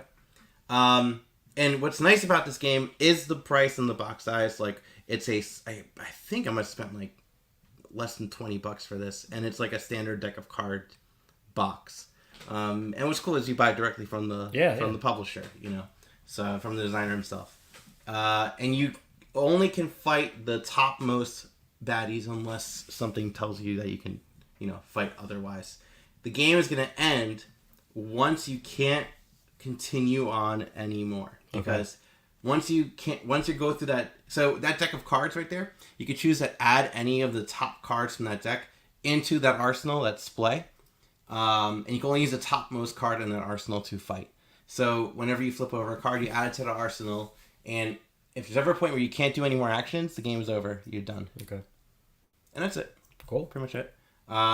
So there's a lot of variety, but I feel like the variety just isn't enough variety. Like it feels a little artificial variety. Like it still feels like kind of undercooked. Like it's not enough of differences, and even though they all have some special unique abilities, the uniqueness about those abilities are not really just changing how you really play the game. Got it. So, yeah, that was Puzzle Dungeon. But the second one that I played too was the Lucky 7, which is also another small box game in the size of a standard deck of cards that you can buy directly from the publisher. Cool. And in this game, you are going to be taking out, you have 8 heroes. You're going to be randomly selecting 7 of them. And then the 8th one just isn't included in the game. And throughout the game, you're going to be fighting different threats that are coming out. So you'll see like the infantry card, the machine gun card, right? You'll see a tank card, a mortar card. And what's going to happen is when these cards come out, it tells you on the bottom portion, like you draw per row, it'll tell you where to place that card on the bottom. So like the infantry card is all the way on the far left, because on the bottom, the leftmost rectangle is highlighted. And you're going to play through these and try to defeat all the threats before. So when the threat deck ends, you have one more turn, and that's it. If you haven't defeated all the threats, you lose the game. Otherwise, you win. And it's very difficult. It sounds like it's very difficult. It's very difficult. No, I've only won once. Yeah. I think I commented, it's called the Lucky 7, because on my 7th play I won. There you go. Because it's programmed that way somehow. It was rough. It was really tough. I did enjoy it for what it is, but going back to Lucky 7 and Puzzle Dungeon, I played both of them back to back, and when I played these small box solo games, it made me just want to go back to Terminator. Like, that's the small box thing that I enjoy, like the quick setup, get to the table kind of thing. So yeah, that was the Lucky 7. Cool. Yeah, I love hearing about all this like niche stuff that I would not know about. Yeah, I saw this one online. So cool. One of the guys so there's a podcast I listen to, and they've been on the channel before, Punchboard Paradise. On their Slack server, one of their members mentioned this game, and I thought it sounded interesting, so I picked it up. Okay, so Joseph. Viscount Solo, yeah. I still haven't played Viscounts. Have you played any Viscounts of the West Kingdom? I'm assuming I have not. I have Paladins, and I have not. That's the only one well, Paladins is the only West Kingdom game I played. I liked it. Raiders of the North Sea is the other game I played in this series. That one I really did not like, but I will try it again at some point because Barros loves it. Yeah, he does. Like, yeah, that he does. Okay. I'm just gonna keep going into two more solo ones. So I mentioned Aeon's End, and I put the insert for that together, and I finally played Aeon's End. Aeon's End is a cooperative deck builder game, and I played 2 of these back to back because Aeon's End was re-implemented later by Astronites, and I actually played that one first. But I'll talk about Aeon's End first. All right. So, in Aeon's End, you're taking on the role of heroes, trying to take out the baddie. And I'm trying to find a nice picture, because this is actually the first edition art. The second edition has a lot cleaner looking color choices, as opposed to like all this like brown stuff. Like, they actually have different colors. Let me see if I can find it. But in this game, you're controlling different heroes, trying to buff out your deck. Let me see if I can go to recent. That might become better. Yeah. Here we go. So you control your hero. You're going to purchase cards from a market, And the different cards you're going to buy are these spell cards, which you can cast in front of you to attack the bad guy. Okay. But you can only do that if you have slots for them. Okay? Then, on top of that, there are gem cards, which you can use to purchase other stuff. And then there's relic cards, which give you, like, special bonuses. And what's going on is every round, the bad guy's going to activate twice. And in a 2-player game, player 1's going to activate twice, and player 2's going to activate twice. The issue is you don't know who's going to activate when. The turn order is determined by a random deck of cards. So you take 2 cards of, 2 first-player cards, 2 second-player cards, 2 nemesis cards. You shuffle them all up, and you reveal them one at a time. So you reveal, you take the turn, next, reveal, take the turn. So it could be the case you might where go twice in a row. You might have twice in a row. You might start the first round, go in the second. The bad guy might go twice in a row. Right. And you're just going to resolve the bad guy's deck. And the goal is to kill the bad guy, bring him down to 0 health, or get through their entire deck of evilness. And if you do, and it's time for them to draw again, you win. Oh, sorry. Yeah, and you defeat all their minions, you win. Okay. That's the issue. So it's got that fantasy vibe, and it was pretty epic. Okay. Like it felt very satisfying pulling off combos, doing some like deciding what bad guy should go when. I ended up losing my game of this, and because you lose, one of the ways you could lose is if both of the heroes are exhausted, which means their health has been drained down to 0, or you're trying to protect your, I think it's called castle in this, or and the castle strength is at 30, and if it ever goes down to 0, you lose the game. Okay. So that's how I ended up losing the game. It got down to 0. Because what happens is whenever a character is exhausted, it only ends when both characters are exhausted. But if the exhausted character ever takes damage, you double that amount of damage and deal it directly to the castle. And that ended up costing me the game. But I did enjoy my play of it, and I am looking forward to playing it again. I bought a bunch of expansions because there's tons of expansions. Yeah, this is a pretty big game. Yeah. And every box tells you, right? So I picked up a bunch of expansions on like clearance sales, like miniature market sales, game nerd sales, whatever, right? Picked up a bunch of expansions because it says on the backs you could use any Aeon's End big box to play these expansions. Okay. So after I played this game, I'm like, all right, I want to play some more of it. So I decided to forget it. I'm going to open all these expansion boxes and put them in. So I did that. And then as I'm like opening them, there's things that I don't understand. Like, what are these kinds of cards I've never seen before?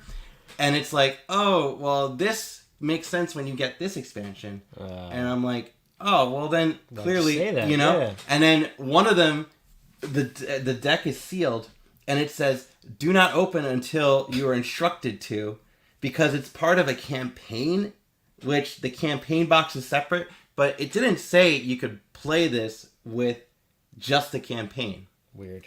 It's so annoying. So that really put me off. Hey, Brian. Hi, Ryan. So, yeah. Aeon's End. I did enjoy it. I'm going to play some more. But it's not the first one I played in the series. I decided to say, you know what? I'm going to play the re-implemented one. And that's Astronites. So, Astronites, which, spoilers, I really did enjoy, is another cooperative deck builder game based on the Aeon's End kind of vibe, where you are taking on a hero, fighting a bad guy, protecting your homeworld in this one, but it's set in outer space. Yeah, I was going to say much different artwork. Yeah, much different artwork. I like the artwork approach. It's more like comic booky kind of thing. And notice there's difference. So there's a health track over here. Yep. There's a power track over here, which when you get filled up, you get to achieve this power. And then there's a slots over here to indicate how many weapons you can have in front of you.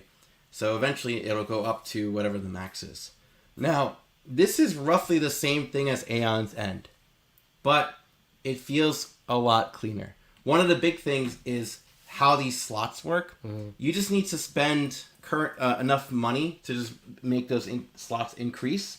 In Aeon's End, the slots that you're trying to fulfill are these tiles that have a like a rotate symbol on them. And what's going to happen is you could choose to flip it at the top value cost. So usually it's like a high number, like 7. You could flip it and it'll permanently stay out. Or you could focus on it to rotate it and make that price on top cheaper. Okay. So it's got that That's extra cool. thing. It is cool, but I kind of like the more straightforward thing with this.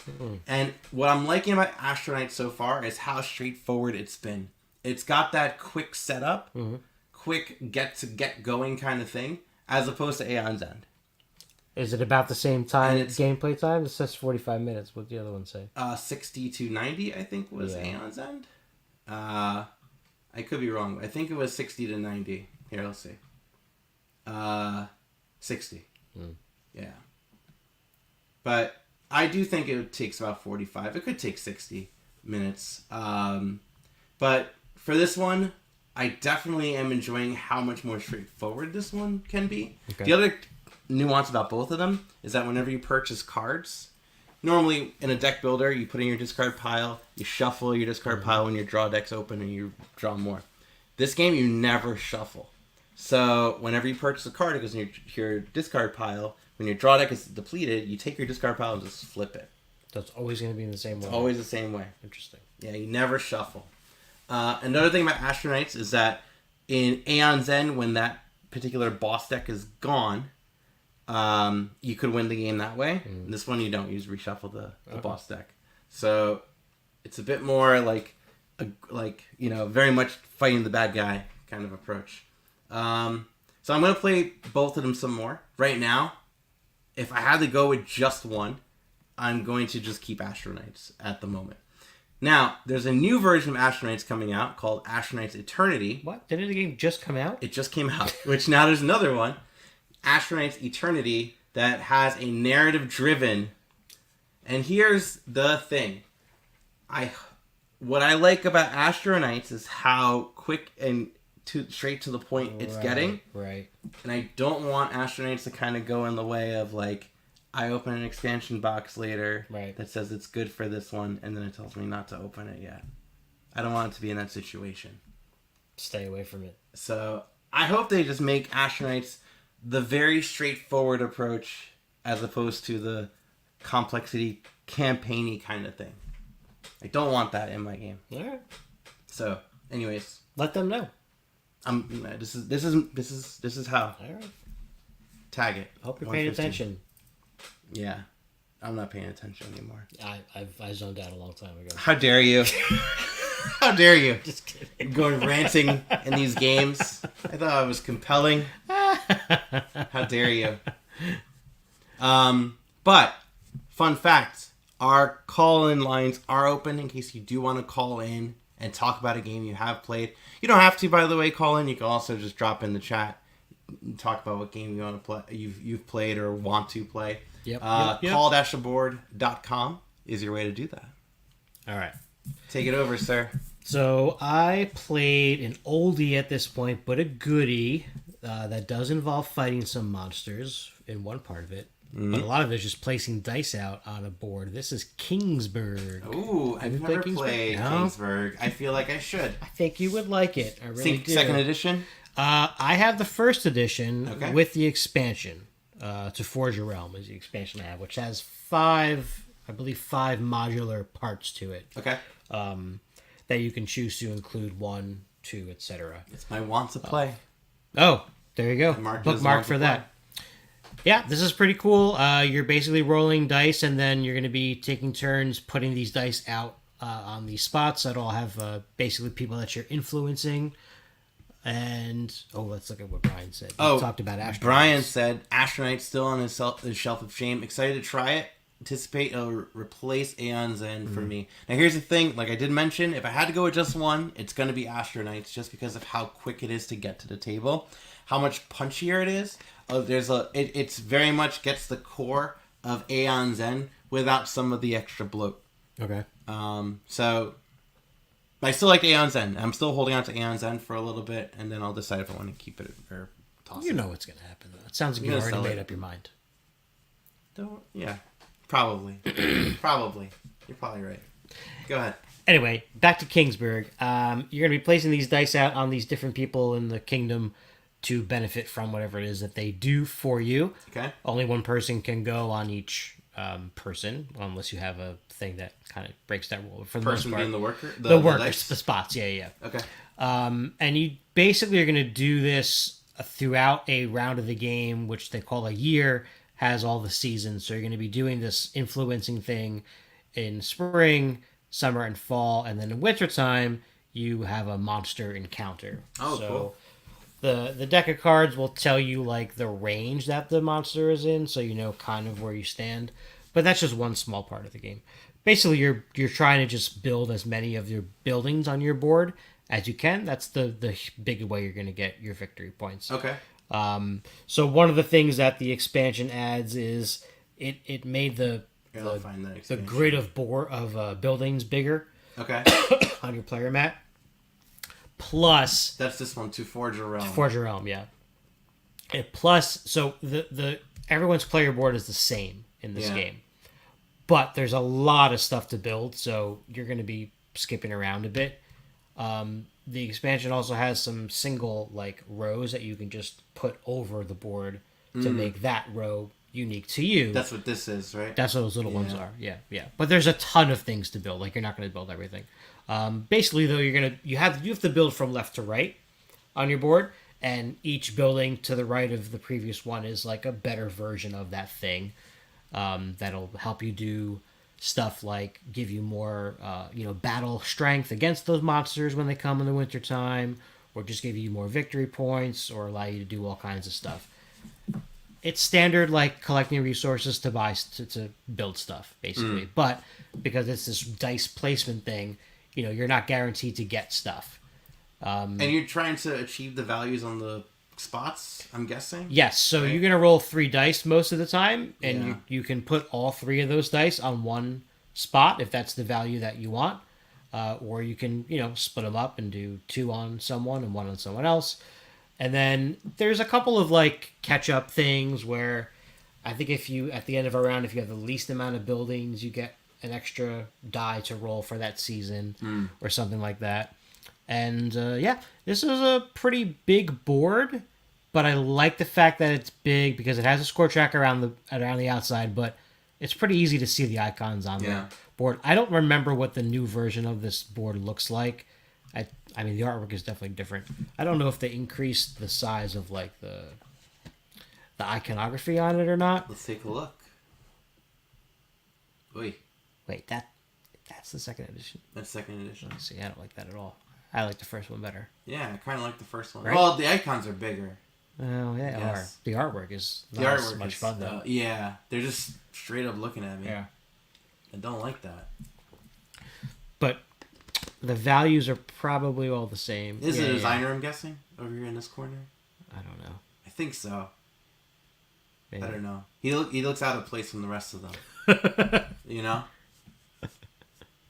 Yeah, I think they you would look, like they this look one. medieval, and then this is like Renaissance fair. Yeah. Nothing against that. I'm just saying, like, it feels out of place. Yeah. And then these look like straight up Wikipedia photos. They really do. This is really the second. I don't know. I think we're looking at a weird file. Go back. Say something nice. It's a good placeholder text. Oh, maybe we are. Yeah, I don't. That looks like it may have been a prototype. Yeah, updated prototype There board. you go. New board. Okay. All right. This looks more like the. Okay. Okay. That looks better. Okay. Okay. I take it back. Yeah, Much better. the turn order is going to change as well. The dice are fancy. Dice are cool. Yeah. Okay, yeah, the first version only has Standard dice. like Cute. pips. no, they're no, they are pips. They are pips. Yeah. And the resources are just cubes. These look like they're actually shaped like things. They're but numbers. Yeah. whatever. All right. So that's Kingsburg. I do want to play it. Yeah, I think you would like it. I like the stodgy old stuff. What else I got? Oh, think somebody I got- mentioned. yeah. Somebody was talking about food Oh, Rachel was. earlier, and so I played Sushi Roll, Oh, okay. Okay. which is the Oh, good. I have a good transition to the second next one. format from Sushi Go, Correct. and now there's There's sushi roll. Oh, what's the newer one that came out? Oh, Dim sum dim thing? sum, dim sum for dim sum. something like that. Have some dim sum. I don't remember. Sushi Roll is very similar to Sushi Go in that you're collecting, sets of these different food items. Really, the big difference is you're rolling dice in this one instead, and so you're gonna roll them, arrange them on your little conveyor belt board which thing, is pretty which is cool. Yeah, draft one and then move it to the next person, and they're gonna roll them again and do that kind of thing. So it essentially works the same way. There's a couple of different dice that are slightly different, I think, but maki's there, wasabi, tempuras, and sashimi. Dumplings there. Yeah. I think the other two things are there's menu and chopsticks. Yep. Chopsticks, I think, still let you take two things, or is it a trade, something like that? Because you can trade with other people. I think beyond there, they can't ignore your trade. And then the menu, I think, lets you re-roll dice. Yeah, menu so. re-rolls one. Yeah, exchange and There you go. re-roll. And cha-cha. Real Yeah. answer. So I like Sushi Go a lot. I have Sushi Go, the regular one. I have the party version. I have this game as well. This one doesn't get played as much, but it's cool. I like rolling dice, and they're really nice looking dice. You could teach it the same way. What's good about this is your player board is basically also like a reference, player reference. Tells you what the layouts are, the distributions, and how you get the points. So with this one, I prefer Sushi Go Party if I had to play on you. Yeah, me too. I think, right? Sushi Roll, I like where they were going with it, but it doesn't have enough legs, I feel like, with this one. The reason why there's not enough variety in there, that's why I love Sushi Go Party even over Sushi Go. Yeah, you could get a lot of different... I love the variety portion of it and how they actually do all work out together. It's not like this is a completely unbalanced thing. No, they actually do all work out really nicely together. And with Sushi Roll, again, I like that novelty, but I also like the option to hate draft. Yeah. And because there's dice, you lose some of that. For sure. Well, you can kind of decide. But the thing is, you see what everybody has in front of them that they can pick from now. But right? there's uncertainty with the dice rolls. Yes, right? That's true. But you can swap stuff. Right. So it's I see what you're saying. Yeah. But yeah. Oh, Brian said he's unable to call in, but he's played a lot of 2 games. 5211, a surprisingly cool area control card game. Let me pull that one up. I've seen... Maybe Brian's the one that mentioned it on the Discord. I feel like I've seen mentions of this one. But I do like area control. Nice. Yeah, it does look pretty cool. 5211. Oh, Lorcana. Yeah. Really digging it. Really digging it. Got to keep up with the meta. Yeah, I'll play someone's copy of Lorcana. I'm not eager to go out and get Lorcana, but I'm happy to try it out at some point. Same. Can't mess with Disney folk. Hey, you know what? I mean, look, I hope that it does well because I know if it's anything like Magic, it's going to be good for a lot of retail establishments. For sure. So, it's probably not something that I'll pick up, but... Keep local game stores in business, too. Oh, yeah. For sure. So I do want to bring up one last one. Hit it. Okay. No, 2 last ones. I'm going to keep it in theme, right? Okay. To talk about Sushi Go. Yeah. Sushi Roll. Food? No. Same designer. Phil Walker Harding. Okay. And I'm going to talk about... Oh, no! Volcano! Oh, this looks so cool. It does look cool, and I thought it was alright. Oh, really? Sorry. I liked it. Let me just go I wasn't over it. expecting a crazy Well, I was. gameplay. Well, but... I was, okay? So, I like a good... I like a good dexterity, silly-looking game. And I did enjoy a play of Oh No Volcano. Okay? So in Oh No Volcano... Sorry. Oh No Volcano! You're going to be climbing up this volcano. And whenever you land on a spot that has a gem on it, printed on it, you will collect that gem and add it to your collection. The goal is to collect all the gems that you need for your collection. So you need 3 of the smaller ones, 2 of the medium ones, and 1 of the large ones. Okay. First player to do that wins. Now, whenever you play an action card, okay, the action cards are going to indicate which of your 3 climbers, climber A, B, or C, will be moving up X number of spaces. Up to X number of spaces. Okay. So here's a good example. In this case, whoop, whoop, whoop, whoop. Oh my goodness, what's up with like Zoom and crazy mode today? So, okay, down here, right? You'll see this one. If I play this card, climber A is going to move up 2 spots, and climber C is going to move up 2 spots. And then the number on the bottom, so in this example right here, 6.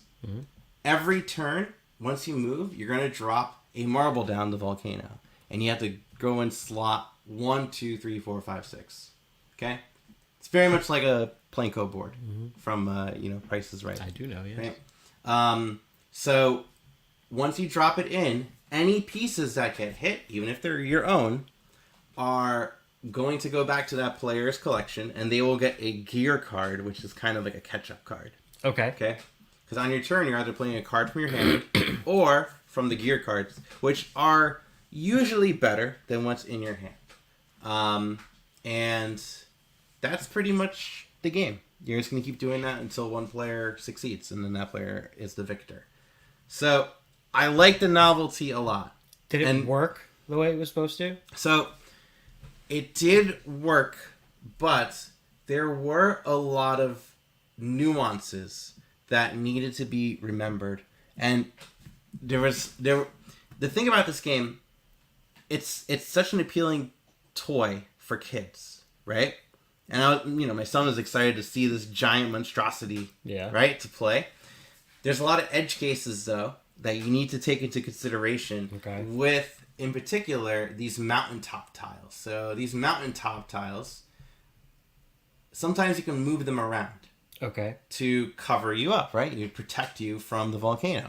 But there's specific rules for this that you can't have it directly above. You can't place it directly above you. You can't place it to block a spot for a gem, or you can't place it to block some specific spots. So it gets to a point where there's only limited spots, and there was many times where we accidentally put one of these mountaintops somewhere where it shouldn't belong. And I feel like because of like the toy factor for it and the fact that the board doesn't change, they could have easily just put like little indicators saying like can't place here, right. Like a little like no sign or something, right? Easy. That could have been done. It wasn't done. It had to be always remembered. So I feel like if I were to play this again, which I played Barrows' copy, I would modify the board with that. Okay. Just to kind of like have that reminder there. Can you go in that little? Is that portal? So the tunnel is that when you go out, when you land in a tunnel, you can come out from the other exit side of the tunnel, right? So climb up higher because you want to get to this point where you get these diamonds. So that was All No Volcano. I had higher hopes, and the reason why I had higher hopes, right, is because I played Magic Maze before, which is a cooperative kids game. Not Magic Maze. Magic Mountain, that's what I meant to say. Magic Mountain, which is a cooperative game that is very similar, where you're trying to slide down these marbles down a Plinko board, trying to race the good witches down to the bottom, and not the bad witches. Because where you slide down the marble, right? Here, let me get a better shot. So you put the marble down in one of these slots, and wherever the colored marble stops, if there's whatever pawn is in front of that marble is going to move to the next colored spot of that marble. So like if a red marble gets pushed behind this particular pawn, that person will move on to the next red one. And then the marble keeps going. So it's possible that this witch could get it. And then this witch will go down to this spot. And then it'll go down to this spot. And then if there's no more reds, it'll go down to this spot. And you win the game if you get 4 good witches, or you lose the game if you get 3 bad witches. So, I was hoping, because of how much I like this game, Oh No Volcano takes that Plinko board, makes it competitive. I would enjoy it as much. Didn't enjoy it as much. So, if you have to get one, get Magic Mountain. But the name is pretty cool. Uh, let's see. Rachel was saying, was this? The gems explain why you would even climb an active volcano. It's true. And Rachel's been playing a bunch of Point City and Obsession a lot this month. Oh, I need to play Obsession. I still have it over there. It's right over there. I got it as part of a Secret Santa gift. Nice.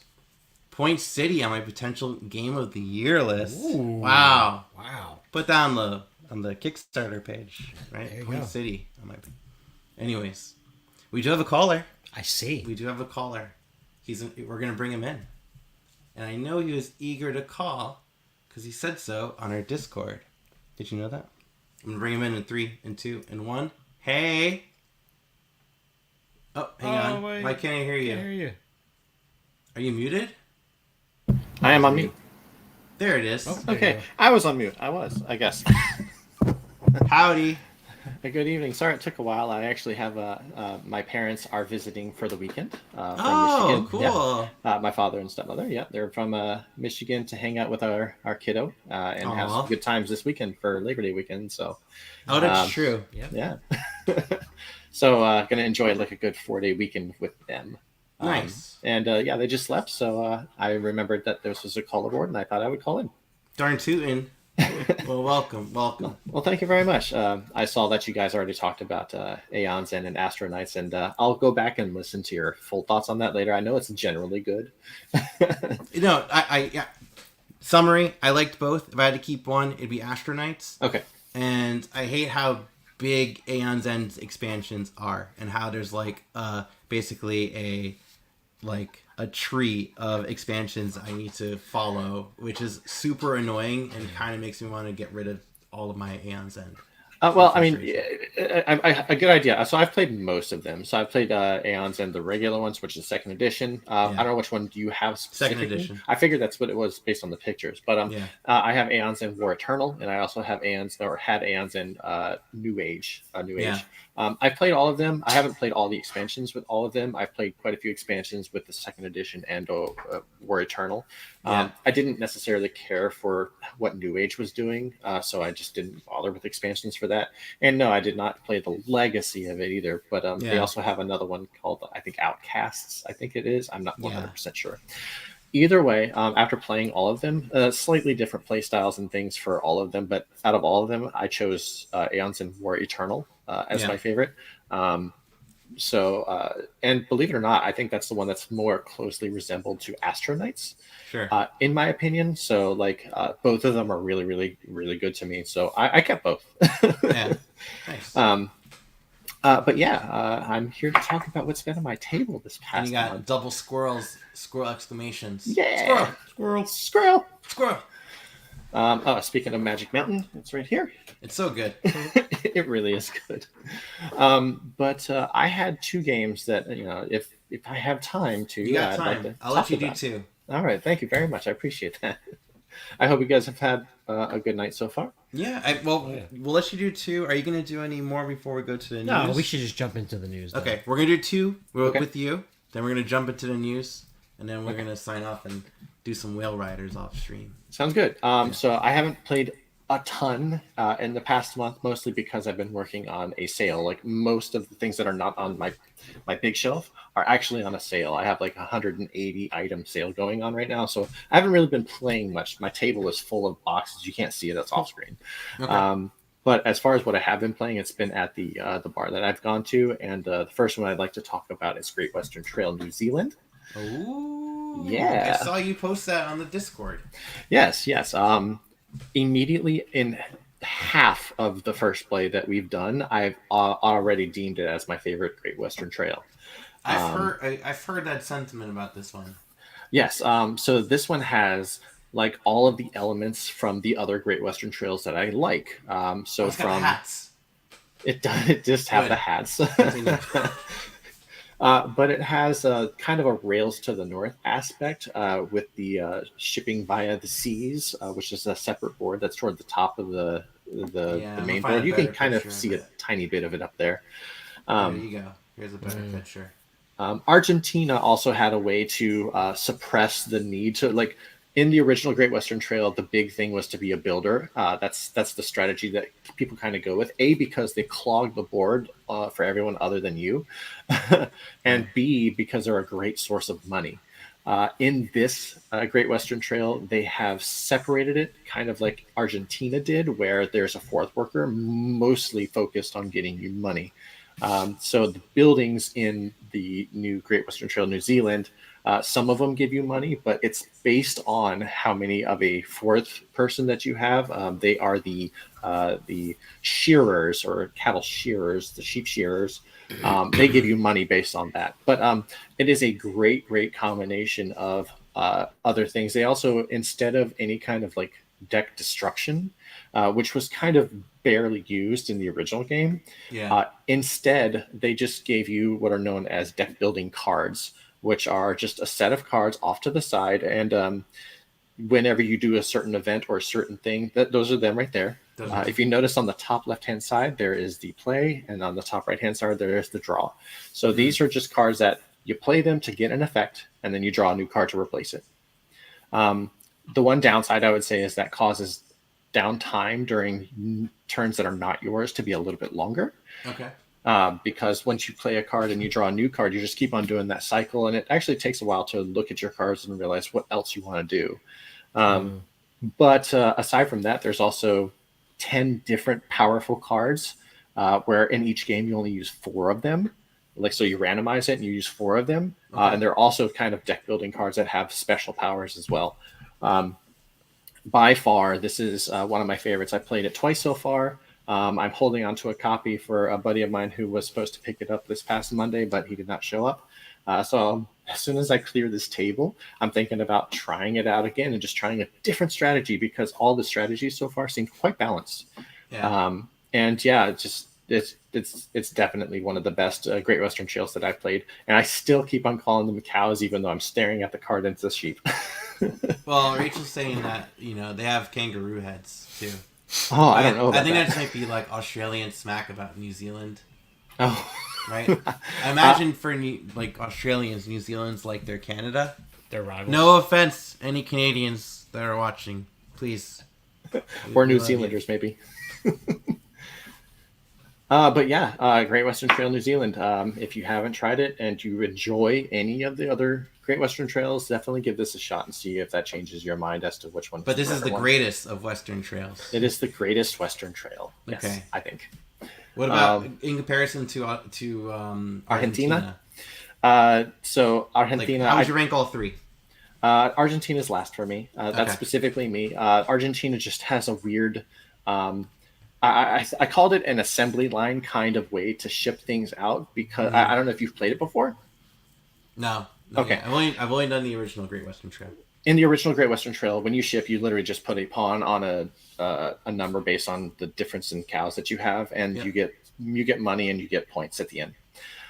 In Argentina, they have it where you ship to a certain spot, and then the next time you ship, if you ship in that spot, then that marker that you originally had there moves out to another board. And then you have to do it again, and it moves out to that board, and that one that's on that board moves into a spot. So it's like kind of an assembly line where it's kind of forcing you to focus on certain boards. And that could change, and like you just have to be a drastic change for to kind of like keep up with the quota of what the game wants you to do. I didn't necessarily care for that. It was a lot of extra thinking and work that was, I felt like, unnecessary, and it didn't like mechanically work well for me. And that's just my opinion on it. Other than that, though, they did add the whole idea of having a fourth worker to help with the money instead of buildings alone. So I appreciate Argentina for that, but I think New Zealand does it much better. And I would rather play the original Great Western Trail with Rails to the North than Argentina. Got it. And specifically for the kangaroo head, this one is the kangaroo head. She's not wrong. Yeah. I guess. What is that called? The Dodger Border Leicester? Leicester? The Border Kangaroo. Yeah. The Shaggy Kangaroo. There we go. Yeah. But that is game number 1. I'm looking forward to many more plays with that, and I hope it eventually comes to BGA, if anything, or physical copy is just fine. I've already sold my Great Western Trail 2nd edition for this.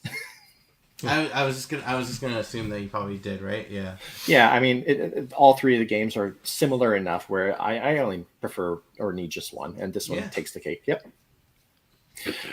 The second game is also another game that recently just came out in Gen Con, and that would be Three Ring Circus. Oh yeah, yeah, yeah. This was played literally just this past Monday. Nice. It's a faster game than you think. The rules are a little choppy, but like as soon as you understand them, you literally have two actions that you do. The first one is you have a tableau in front of you. You either play a card to your tableau, and you probably get a benefit from playing it there, or you move and put on a show. Okay. And those are the two actions that you do.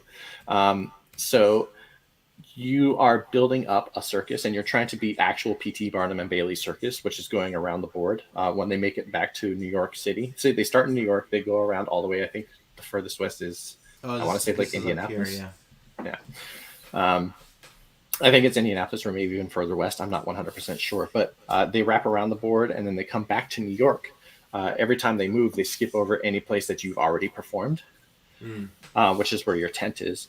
And once they get back to New York, whoever has the most points is the winner. This is a pointality tableau builder. So your player board is a bunch of like empty spots with icons on them. Okay. On your turn, you can either play a card there, and you pay for it in money, which is also on cards. So like you're paying for cards with cards. So here are the cards right here. Yeah. So okay.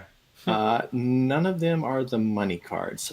Those are special. Those are Like special cards. Okay. Yeah, but Let's there are look some at a cards. recent. There might Okay. be a better picture of that. Do. Maybe in this one. Perhaps maybe in the hand. Yeah, those are money cards. All of those are money cards. Oh, I see in the top left the money. Yeah. So whenever you gain income or money, you're going to draw cards from the money card deck, which looks like that. You can play those in your tableau, sure, but you should also go for the point getting cards, which are the other cards that you saw with the red banner on the top. Right. But anyway, when you play a card, so for example, Oh, sorry. If you want- keep it on. no I'll problem. keep it on for you. If you wanted to play that card over there that has like a value of 5, then you would have to pay for it with the 3, the 1, and the 1 together. So you would be getting rid of 3 cards from your hand to play the 1 card from your hand. Oh, I see. This is a 4, by the way. It might look a little off. Oh, I guess Yeah. it does. The So you 4 can and the just 1. use the 4 and the 1 then. Yeah. But that's how you pay for cards. If you play a card in the same row as another card, then the cost of that card that you want to place in the row is reduced by the cost of the highest cost card in that row. Oh, cool. So yeah, so that's how you can get like discounts. And they do certain effects, like if you have cards, like for example, the one in the front there gives you I forgot exactly what they're called, podiums or whatever. You get a podium, and then you also get a podium for every blue card that's to the right of it. Cool. And when you also play a card in your tableau, you change the order of them so that they're from lowest number to highest number. Okay. But anyway, that's how you're building your tableau of cards. Those give you a lot of points at the end of the game. They also give you benefits. But then you're also going to do a second action, which is move and perform. When you perform at a spot, you're either going to perform there to get money, which is basically drawing cards from the money deck, or you're moving there to perform at a bigger city, which is going to give you points based on how high your podium marker is on your board, plus whatever you are provided from your cards. And then you're performing in major cities like New York and Boston there. So if you notice in the Boston one, if you have the number 13 card, like which is being shown there, you're going to get 6 points, which is cool. popcorn. If you have a Popcorn. purple card to the right of it somewhere, then you're going to get another 5 points. If you have an orange card to the left of it, you're going to get another 4 points. But those are the ways to get like the points in the game. It kind of sounded like one of those games where it's like, I'm going to gain resources and then spend them and get points. Those kind of games are kind of boring if that's all you're doing. In this one, Ryan, I know you like St. Petersburg. I do. St. Petersburg, there's the big spot in St. Petersburg where you going from income, and at one point in time in there, you have to try to determine when is the best time to stop focusing on income and change it to gaining points. Yep. This game does that multiple times. Oh, weird. So it's like you can have a hand limit of 10 cards, and cards in your hand are money or they're points. you have to determine whether or not you want to like switch and like spend some of that money to get cards, and then you use those to get better benefits and get more money or more cards. So you're getting all those, and then you have to do the process over again. It changes up to depending on how fast people build their tents, how fast PT Barnum and Bailey are going, and the random cards that are placed out in the beginning of the game and what you get in your hand. So like I can see this being replayable quite a bit. It's short enough. We had we played this, and after the rules teach, I think it was a 45-minute game with 3 people. Yeah, this is 45 to 75. Yeah, it really is much quicker the faster you understand how the game goes, and it's by Fabio Lopiano, for Kali Mala and all that. Yeah, he's But a Mala guy. that is a Merv. 3 Ring Circus. Nice. Nice little. Yeah, I want to try 3 Ring Circus. circus I mean, theme. not for anything, just how beautiful it looks Yeah. too. You know? Oh yeah. Don't eat the tents. By the way, this is another one of those games where the like components look like candy, Yeah, they do look like candy. but don't do that. I'm so hungry. Delicious. About the size of a giant spree. No, yeah. Well, what do you have next on your table? Next on my table, that's a good one. I did a lot of miniature market orders. Cool. And you know what? I think I have it in my email. Give me just a second to look. But it's definitely going to be something from there. I probably am going to try for Galileo Project Okay. when that comes in. I also have Wandering Towers coming in. Wandering Towers looks kind of fun as far as like a playthrough that I've seen is concerned. It's kind of good about memory, but it's a lot of it. I'll pull that up too.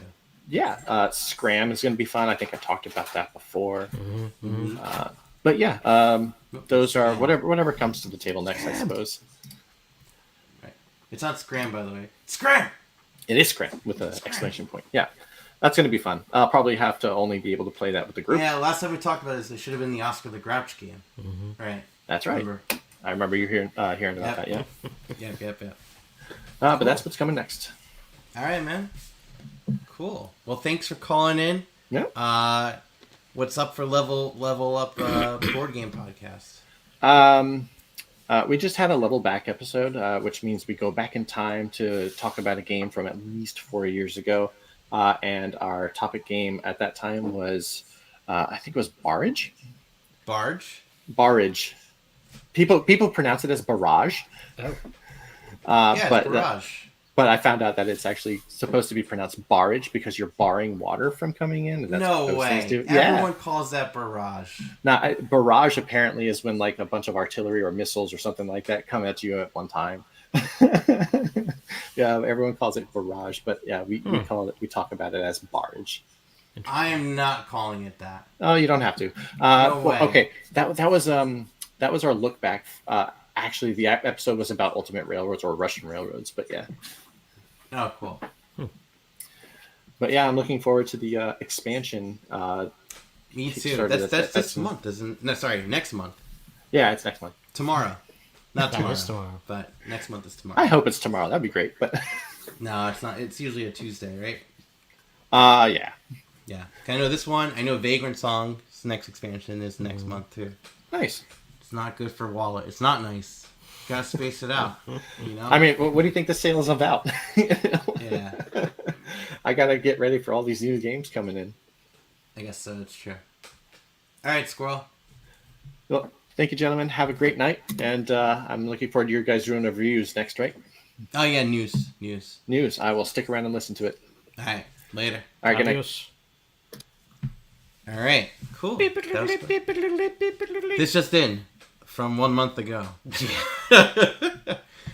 So we're just gonna recap some things that happened this month. The most notable item. Do you want to just go ahead and talk about it? You're talking about the robbery? The thievery. The Yeah, thievery? The thievery. Yeah. So at Gen Con, At Gen Con. right, in Indianapolis, 2 gentlemen made off with thousands of Magic the Gathering cards, is that I right? think it was over $30,000 worth of Magic cards. Just put it on like a Maybe pallet 300? thingy and rolled it out. Yeah. They got caught on camera. And I believe today Or yeah, I it was- think I think it was yesterday maybe. Yeah, the cards are The returned. cards are back in Magic Land. $300,000. Yes, yeah, I knew it was right here. I'll pull it up right here. 300,000, and they were returned. They're in the possession of the Indiana Police Department with help from New York law enforcement. Amazing. So Maybe they'll make a movie about this. yeah. So if you've seen on Board Game Geek Castle Assault being in the hotness, that's because the shirts. the persons of interest, they're the designers, and one of them was wearing the shirt of it. Oh my word. Well, it. Look, we'll see how this goes, how this shakes out, but it's not looking good. I feel like there's theft at these big conventions like pretty consistently. It's not a huge publicity stunt, I think, because even then, if it's a failed one, right? I don't think people are buying tons of copies of Castle Assault. I think it just jumped on the hotness so people can discuss this issue. So, yeah. So there's that. There's Castle Assault, so could be resolved.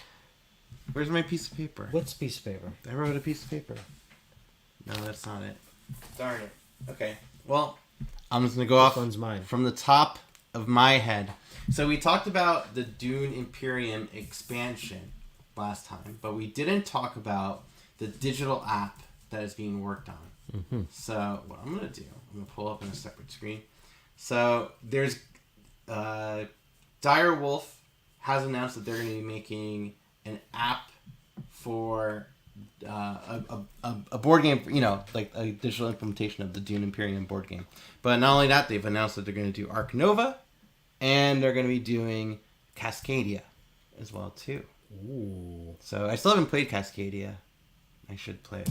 You played it this month, didn't you? I did. Was it good?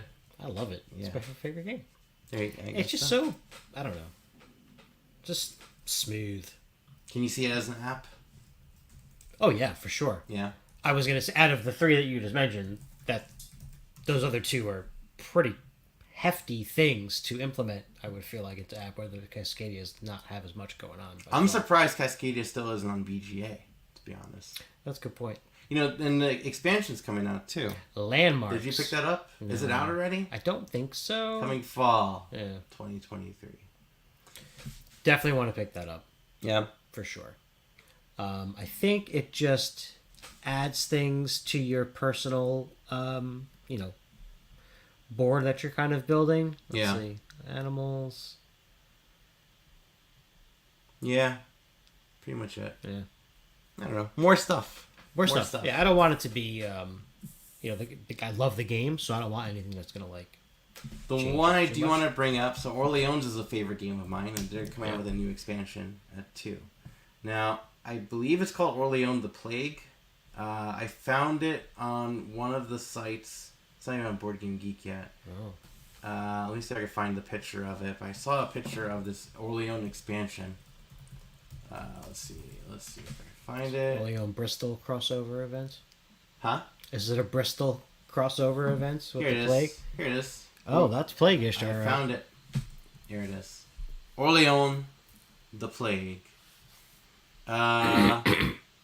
So, we're going to see some new tiles added to the bag, which I'm excited, and I'm also a little dreading part because I have the upgraded Board Game Geek Fit ones. So, we'll see how it goes.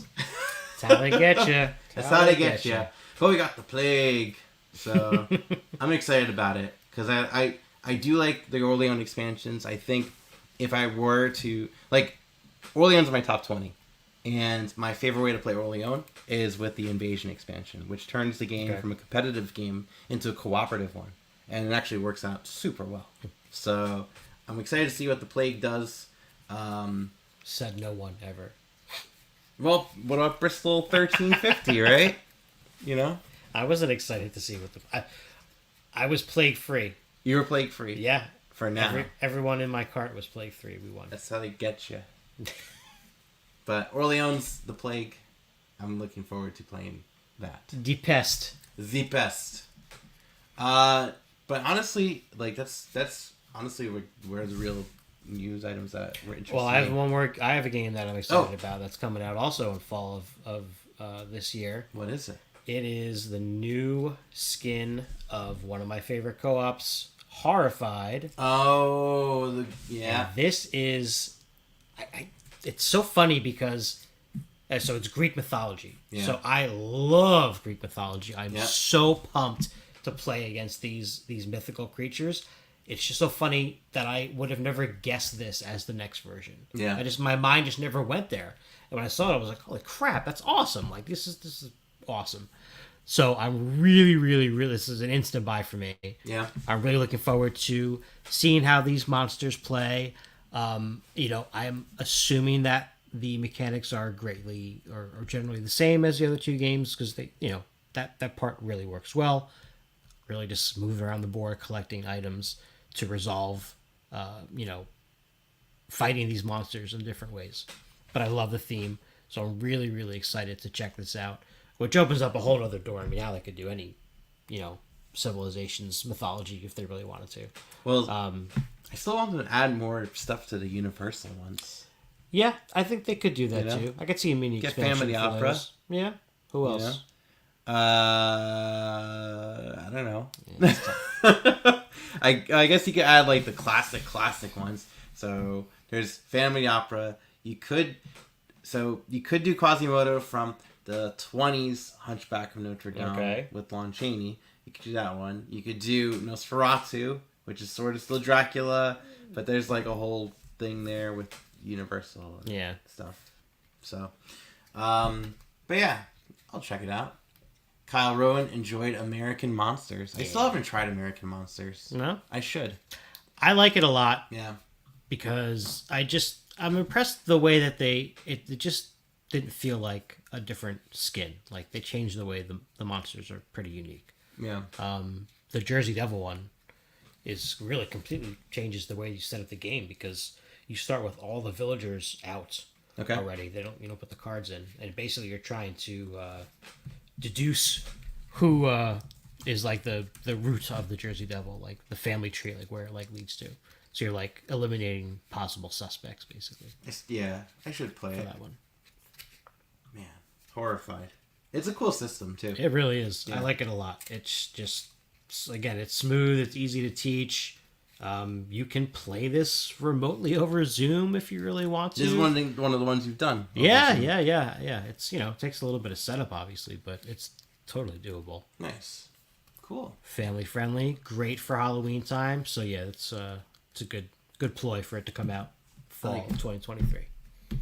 Cool. And I think that's everything. I think that is everything. So, I want to thank everyone for being in the chat. Thanks for calling in, Squirrel. And thank you, Anthony. Thank you, Ryan. For this beautiful, beautiful night. We're gonna continue on off camera with a game of Whale Riders. Riding the whales. But until then, I'm gonna cue in the music. And we'll see everyone. Bye. Bye, everyone.